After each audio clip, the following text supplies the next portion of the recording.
The neighborhood of Sycamore Hills was the kind of place where people paid extra to feel safe. Wide, tree-lined streets, manicured lawns with automated sprinklers that ran on Tuesday and Friday mornings. Neighbors who waved, but didn't always know each other's names. Houses with Ring doorbells and window stickers announcing the names of security companies.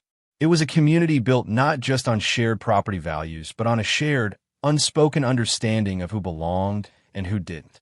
Marcus Ellison was 17 years old, 6 feet tall, with his father's broad shoulders and his mother's careful, watchful eyes. He wore a white hoodie, a birthday gift from his grandmother, dark joggers, and a pair of new Air Force Ones that he had worked 2 months of weekend shifts at the grocery store by. He had his earbuds in, music low enough that he could still hear the world around him, a habit his father had taught him long ago. Always be aware of your surroundings, son. Not because you're afraid, because you're smart. Marcus was cutting through Sycamore Hills on his way home from his best friend Devin's house, 3 streets over. They had spent the afternoon working on a science project, a small solar-powered water filtration model that Marcus had largely designed and Devin had largely assembled, each playing to his strengths. Marcus had his backpack over one shoulder, a rolled-up poster board under his arm, and a slightly smug satisfaction in his chest at how well their project had come together. He noticed the woman the way he always noticed people who noticed him first. She was standing at the edge of her driveway, watering a flower bed with a garden hose, though the task seemed secondary to her actual occupation, watching him. She was somewhere in her 50s, with bleached blonde hair pulled into a tight ponytail and the kind of deeply creased tan that came from years of outdoor living. She wore a pale yellow blouse and white capris, and she had the hose gripped with both hands even though she'd stopped actually watering anything. Marcus gave her a nod, the polite, measured nod his father had also taught him, and kept walking. He heard the hose clatter onto the driveway behind him. He heard her voice, clipped and certain. Yes, hello. I need to report a suspicious individual in my neighborhood. Marcus stopped walking. He stood perfectly still for a moment, the poster board tucked under his arm, the afternoon sun warm on his face. He breathed in slowly through his nose. He breathed out. He turned around. The woman, he would later learn her name, was Patricia Holt, was standing with her phone pressed to her ear, her eyes locked on him with an expression that was not quite fear and not quite anger, but something between the two. Something that had decided, before he'd spoken a word, before he'd done anything at all, what kind of person he was. He's about 17, 18, black, wearing a hoodie, walking through the neighborhood. He doesn't live here. Marcus opened his mouth, then closed it. He thought of a dozen things he could say. He thought of his father's voice, patient and precise. Your words will be used against you before they're ever used for you. Choose them carefully, or don't choose them at all. He set his backpack down on the sidewalk and sat on top of it. He put his hands on his knees where they could be seen. He waited. Officer Darnell Cruz arrived 7 minutes later, which Marcus counted. He was young, maybe 25, with a nervous energy that he kept contained behind a practiced professional expression. He pulled up in a patrol car, stepped out slowly, and approached Marcus with his hands visible and his voice deliberately calm. Hey there, how you doing today? Fine, sir, Marcus said.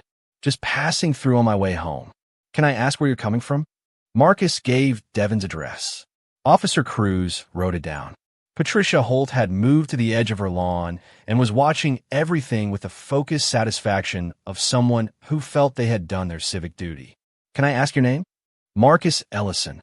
And you have ID? Marcus reached very slowly, very deliberately into his backpack, making eye contact with Officer Cruz the entire time, and produced his school ID. Cruz took it, examined it, and was writing something down when a second car appeared at the end of the street. It was not a police cruiser. It was a black Lincoln Town car, clean and polished, moving at a speed that communicated purpose without breaking any law. It pulled to the curb directly behind the patrol car, and the man who stepped out of it was the kind of man who, when he entered a room, made the room aware of it. Commander James Ellison was 51 years old. He was 6'3", with close-cropped silver-streaked hair and a face built from equal parts discipline and something warmer, something that lived behind his eyes. He was not in uniform. It was his day off, but he wore dress slacks and a crisply ironed button-down shirt the color of slate, and he moved across the pavement with the unhurried certainty of someone who had been the most important person in many rooms and had long since stopped needing to announce it. He was the deputy chief of police for the city of Millbridge. He had 19 years on the force, 3 commendations for valor, 1 Medal of Honor from the state governor, and 2 consecutive Leader of the Year awards from the National Law Enforcement Association. He had spent the last 4 years overhauling the department's community relations program, reducing use of force incidents by 38%, and building the kind of policing philosophy that other departments sent delegations to study. He had also spent the last 7 minutes listening to his son's calm, even voice describe, on speakerphone, exactly what was happening on the sidewalk. Officer Cruz turned at the sound of the approaching footsteps. His expression shifted, not dramatically, but visibly, as he processed the bearing, the posture, the everything of the man walking toward him. "Officer," James Ellison said pleasantly, "I believe you have my son's ID." "Officer," James Ellison said pleasantly, "I believe you have my son's ID." There was a beat of silence. Cruz looked at the ID in his hand, looked at Marcus, looked at the man standing before him, did the arithmetic. "Yes, sir." He handed the ID back to Marcus correctly and straightened slightly. "I was responding to a call about a suspicious individual," James said. "Yes, I heard." He glanced at his son. "You all right?" "Yes, sir," Marcus said. The slight tension in his jaw suggested he was more all right now than he had been 4 minutes ago. James nodded, then turned. He turned toward the lawn where Patricia Holt was standing. And Patricia Holt froze. It was not a dramatic freeze. It was not the kind you see in movies where someone stumbles backward or drops something. It was quieter than that, and in some ways more complete. Patricia Holt simply stopped. Her arms fell to her sides. The phone, still clutched in her right hand, hung loosely. Her chin, which had been lifted with righteous certainty 5 minutes ago, settled downward just slightly. She had expected an angry teenager.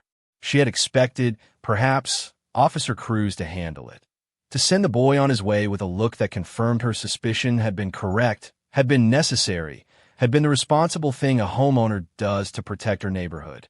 She had not expected this. James Ellison walked toward her at the same measured pace with which he had crossed the street. He stopped at a respectful distance, hands clasped in front of him, and he looked at her for a moment before speaking. Not with anger. That was the thing that unmade her. Not with anger. "Mrs. Holt," he said. His voice was even, careful, the voice of a man who understood what words could do in charged situations. How do you know my name?" she said. "Sycamore Hills Resident Directory," he said simply. "My son passes through this neighborhood regularly. I've made it my business to know who lives here." A pause. "I'm James Ellison, Deputy Chief of Police, Millbridge Department." He did not say it to crush her. He said it the way you'd state any fact. But the fact landed, and she felt it. I wasn't trying to cause trouble," she started. "I know," he said, and somehow that was worse than if he'd been sarcastic. "I'd like to understand something, and I'd like you to think honestly about it. Not for my benefit, but for yours." He tilted his head slightly. "What did my son do that made you call the police?" Patricia opened her mouth, closed it. He was walking through a neighborhood," James said, "on a public sidewalk, on a Saturday afternoon. I didn't recognize him. Do you know every person who lives in Sycamore Hills?" A pause. "No," she admitted. "Do you call the police on every person you don't recognize?" Another pause. Longer this time. "No," she said again, smaller. James nodded slowly. "Mrs. Holt, I've spent 20 years in law enforcement. I've seen what happens when well-meaning people make calls like the one you made today. Calls where the only evidence of wrongdoing is that someone looks different from what's expected. I've seen it go badly. I've seen it go very badly." He let the weight of that sit for a moment. "My son is a 17-year-old honor student. He was coming from a friend's house, where he spent the afternoon working on a school science project. He did everything right. He sat down. He kept his hands visible. He was polite. He shouldn't have had to do any of that, but he knew he might need to, because I taught him." Patricia Holt's eyes had gone glassy. She was not crying, not yet, but she was standing in a place very close to it. "I'm not here to make you feel like a terrible person," James said. "I'm here because my son called me and I came, and because this seems like a moment worth having a real conversation instead of letting it pass. So let me ask you something directly. If Marcus had been white, same age, same clothes, same backpack and poster board under his arm, would you have called?" The silence that followed was the longest one yet. Patricia Holt looked to the ground, and then she did something James had not entirely expected. She looked back up, and she didn't look away. "No," she said, "I wouldn't have." Officer Darnell Cruz had been standing at a respectful distance near the patrol car. He had been listening. He was 24, 18 months on the force, and he was doing what all officers do in the presence of command, trying to be invisible. James Ellison turned to him. "Walk with me a minute." It was phrased as a request. It was not a request. Cruz fell into step beside him, away from Patricia Holt's lawn, down the sidewalk toward where Marcus still sat on his backpack, having observed everything with the particular stillness of a young man who had learned that stillness was sometimes a survival skill. "What's your name?" "Cruz, sir." "Darnell Cruz." "How long on the job?" 18 months. James nodded. "You handled the initial contact well. Calm, professional." He meant it. He had watched Cruz approach his son without aggression, without the kind of puffed-up authority that sometimes masked fear. "I want to talk to you about the call itself. Walk me through how dispatch described it." Cruz recounted it. James listened without interrupting. "Suspicious individual," James said when Cruz finished. "What made him suspicious, according to the call?" "Walking through the neighborhood," Cruz said. "Not known to the caller." "Was there anything else? Any behavior described? Anything that suggested a crime in progress or a direct threat?" Cruz thought about it. "No, sir."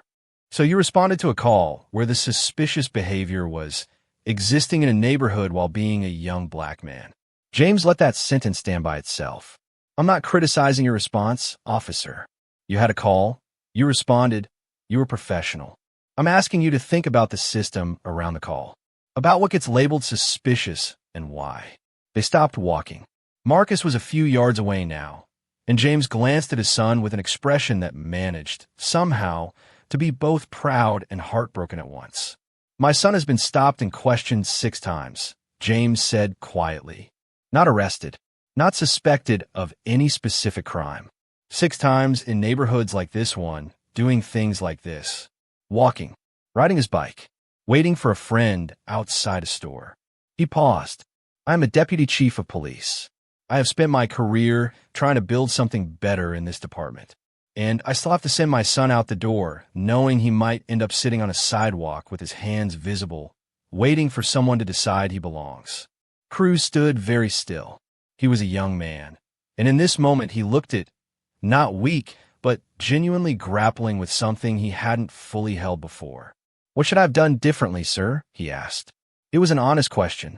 "You handled the immediate situation correctly," James said. "I want you to think about what happens when you get back in your car. Think about whether there's a conversation worth having with dispatch about the language used in these calls.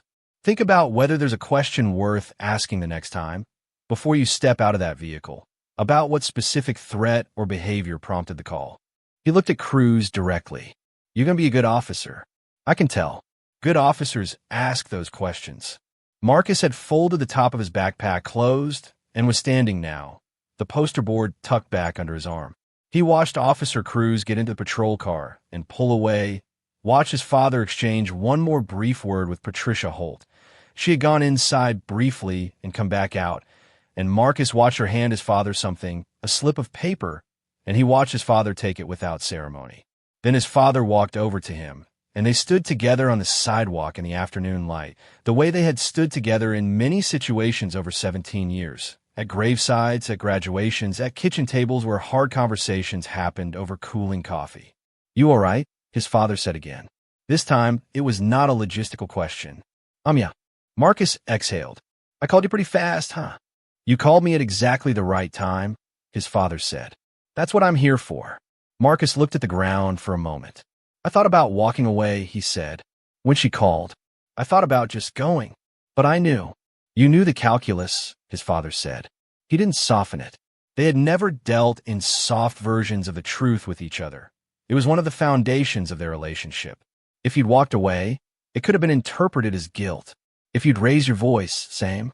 You did what was right. You made yourself as small a target as possible without making yourself nothing. That's harder than it sounds. I know. It's not fair, his father said. I want to be clear that I know it's not fair. That it shouldn't be the calculus you have to run. That you should be able to walk home from your friend's house without a strategy. He said it not with bitterness, but with the precision of a man who needed his son to know the difference between what was and what should be. We live in the world that is. We work toward the world that should be. Both things are true at once. Marcus nodded slowly. What did she give you? That paper. Her phone number, his father said, and an apology. A written one. She said she needed to write it down because she didn't trust herself to say it right. Marcus looked over at the house. Patricia Holt was visible through her front window, not watching them, actually doing something, maybe cleaning, the ordinary motion of a woman sitting inside her ordinary afternoon and feeling the specific discomfort of having been made to see herself clearly. Do you think she meant it? Marcus asked. His father was quiet for a moment. I think she was surprised, he said finally, by me showing up, by having to say what she said out loud, that she wouldn't have called if you were white. I think people carry these assumptions like furniture. Part of the room, always been there, don't even notice them anymore. And then someone asks them to describe the furniture, and they realize what they've been living with. He glanced at his son. Whether she does anything with that realization, that I can't tell you. That's hers to decide. You're not angry, Marcus said. It was not quite a question. I'm angry, his father said. I'm very angry. I've been angry about things like this for 30 years. He said it evenly. I just know what to do with it. They began to walk, side by side, in the direction of home. The afternoon was still golden, still warm, the sycamore trees doing the slow nodding thing they did when the breeze came through. A couple of streets over, a lawnmower hummed. Somewhere, a dog barked twice and stopped. They didn't go straight home. By unspoken agreement, the kind that operates between fathers and sons who have learned each other's silences. They stopped at a diner on the edge of the neighborhood, a place with red vinyl booze and coffee that came in thick ceramic mugs, and they sat across from each other and ordered without looking at the menus because they'd been here enough times to have favorites. Marcus ordered a club sandwich and a Coke. James ordered black coffee and a slice of pie that he would eat slowly, the way he did everything. Tell me about the project, his father said. And Marcus did. He talked about the solar panel calibration, about Devin's insistence on using copper wire when Marcus had wanted aluminum, about the small victory of the filtration working on the first real test. He talked with the animation of a young man who is good at something and knows it, and James listened with the full attention of a man who understood that this conversation about solar panels and copper wire and the particular satisfaction of a thing working right, this was also what the afternoon was about. The right to walk home from this. The right to be fully, unremarkably 17. After a while, Marcus said, Do you think she'll do it again? Call on someone like me? James turned his coffee cup slowly on the table. Probably, he said. Not today. Maybe not for a while. But these things don't dissolve in an afternoon. They dissolve slowly, through accumulated experience, through enough moments of friction, of being made to look. He paused. Or they don't dissolve at all. I've been doing this long enough not to make promises about people. That's kind of bleak, Marcus said. Is it? His father raised an eyebrow. She said it out loud. Marcus, the true thing. A lot of people live their whole lives and never say the true thing out loud, even to themselves. There's something in that. It's not the whole answer, but it's not nothing. Marcus chewed his sandwich thoughtfully. Mr. Abra, my history teacher, he says that real change is structural. That individual moments of recognition don't add up to much without policy behind them. Mr. Abra is right, his father said. And I work at the structural level. Every day, the training programs, the use of force reviews, the implicit bias work we've built into the department. That's structure. He set down his cup. But structure is made of people. And people change one friction at a time, one uncomfortable moment at a time. Both things have to happen. The march and the memo. The conversation on the lawn and the policy in the handbook. Marcus nodded. He had grown up hearing his father talk this way. not in slogans, but in the gritty, specific language of someone who spent every day trying to close the distance between how things were and how they should be. Sometimes it was inspiring. Sometimes, honestly, it was exhausting. But it was always honest. I want to do something with it, Marcus said quietly. This afternoon, I don't want it to just be something that happened to me. His father looked at him for a long moment. What are you thinking? Devin's been talking about starting a community forum. Young people and police in the neighborhood. Structured conversations, not yelling matches, but real ones. Marcus looked at the table. Maybe I write something about today, for the school paper, or for the forum. The truth of what happened. All of it, including the part where you showed up. He glanced up at his father. Is that okay? Using you. James Ellison looked at his son, this boy he'd been raising since he was 3 days old, who had his mother's eyes and his grandmother's laugh, and something entirely his own in the way he thought, in the careful attention he paid to the world, and he felt something move through him that he didn't entirely have words for. Pride was part of it. Something older than pride was also part of it. Use whatever you need, he said. That's what it's for. Patricia Holt sat in her kitchen for a long time after the patrol car left, and the black Lincoln pulled away and the street returned to its ordinary Saturday silence. She had a glass of iced tea in front of her that she didn't drink. The afternoon light came through the window at a long angle and lay across the kitchen table in a warm strip. She thought about the boy, about the way he had sat down on his backpack the moment she'd gotten on the phone, about the way he had placed his hands on his knees, deliberate, visible, like he'd been coached in how to survive this exact moment. That detail wouldn't leave her. He had been coached. By his father, she understood now. A police commander had had to teach his teenage son how to sit correctly on a sidewalk so that someone like her wouldn't escalate a situation into something irreversible. She thought about the question, would you have called if he'd been white? She had said no. She had said it because she was, in that moment, incapable of lying.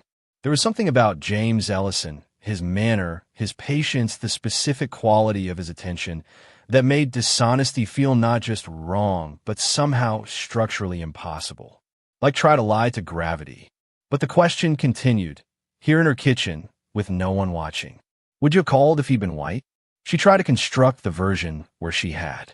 A white teenager in a white hoodie, passing her lawn on a Saturday afternoon with a poster board under his arm. Would she have thought? Neighborhood kid, heading somewhere, no particular story. Would she have watched him the way she'd watched Marcus Ellison? No. She knew, here alone with her iced tea going watery, that she wouldn't have. That the call had not been about the hoodie or the backpack or the time of day. That it had been about something else, something she'd been carrying around and calling instinct. Patricia Holt was not a cruel person. She did not think of herself as prejudiced. She had black colleagues she respected. She had attended diversity training at her company 2 years ago and considered herself informed. These things were true. She held them as true. And they coexisted, she was now being forced to understand, with something else, something that had looked at a 17-year-old boy carrying a science project and called the police.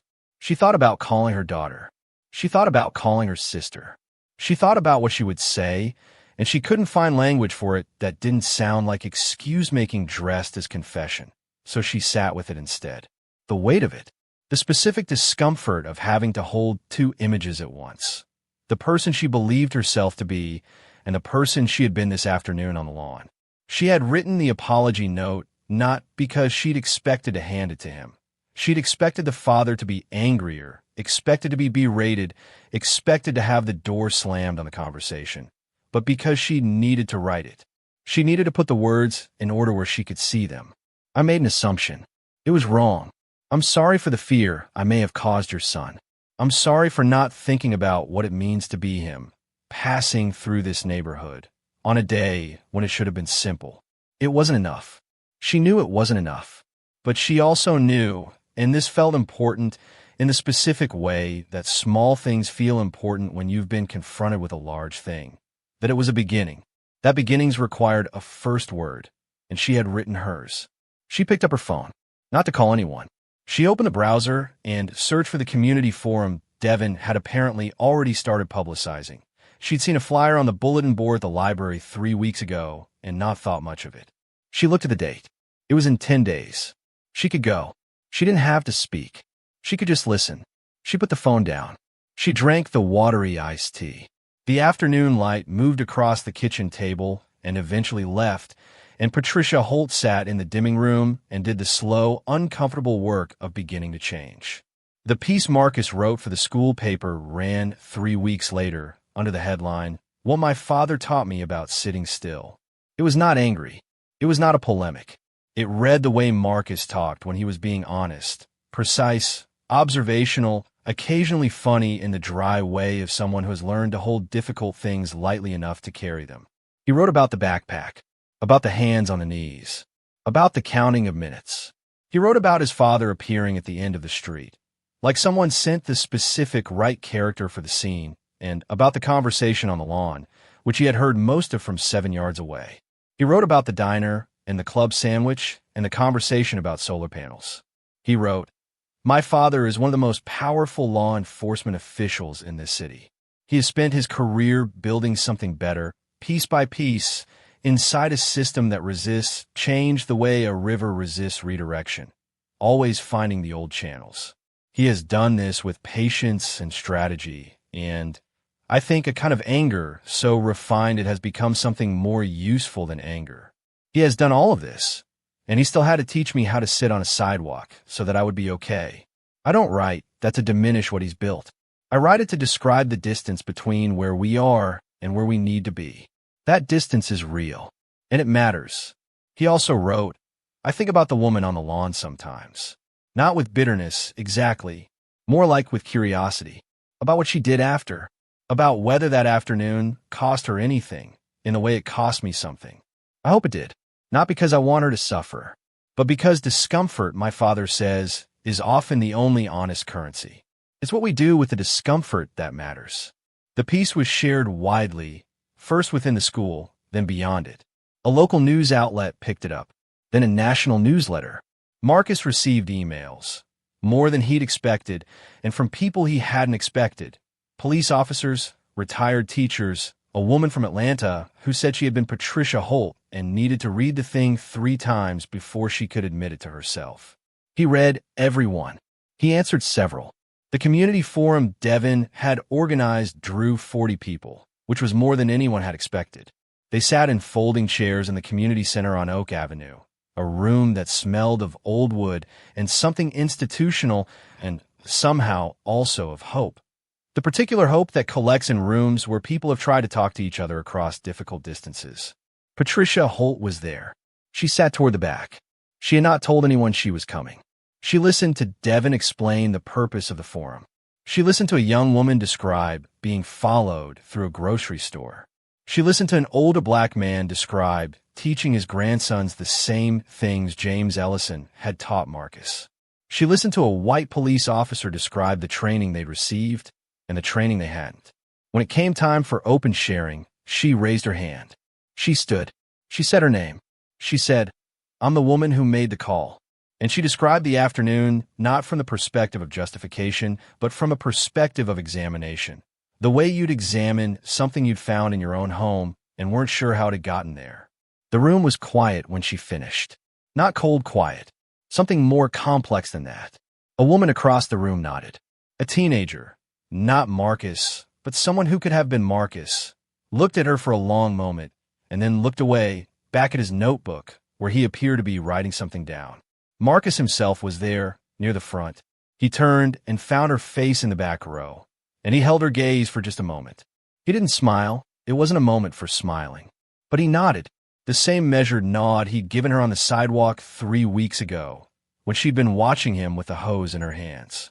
This time she nodded back. James Ellison stood against the wall, arms folded, watching. He had not been scheduled to speak.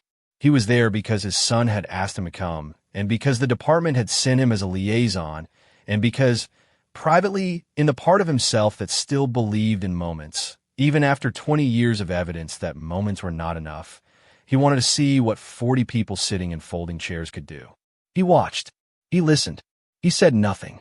And he noted, quietly, the names of 3 people in the room who seemed like they could lead something. Afterward, in the parking lot, Walking to the car, Marcus fell on his step beside him. "Well," Marcus said. "Well," his father said. They walked. The evening was cool now, the sycamore trees dark against a pale sky. "She came," Marcus said. "She came," his father agreed. "Is that enough?" James Ellison thought about it for the length of half a parking lot. "It's one thing," he said finally. One thing added to another thing, added to another thing. He glanced at his son. "You know how water filtration works." Marcus let out a breath of air that was almost a laugh. "One layer at a time." "One layer at a time," his father said. "You filter enough layers, you get to something clean." The car unlocked with a soft click. They got in.